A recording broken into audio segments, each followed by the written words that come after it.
Ustaz, aku nak sembang agak. Aku nak ambil anak aku dah ni, dah 5 minit lagi. Dia decline. Okay, babi. Babi ni Fadlan. Babi. Dia decline. Kelakar tu. Ambil dia kat rumah buat apa? Tepatlah. Baru. Jawablah, cik.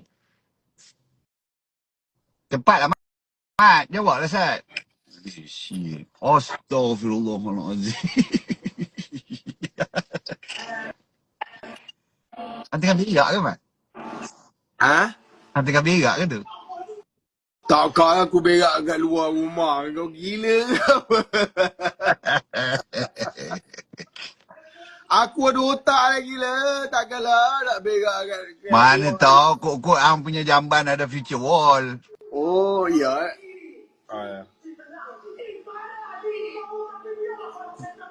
Tengok cerita apa tu, Mat? Anak aku. Kau tahu tak, dia balik daripada tengok Blood Brothers hari tu. Ha. Hantu dia dah minat lah. Dia minat ke Arif. Arif pula. Lah ni, dia dah tengok semua Syafiqah punya cerita. Sekarang aku tengah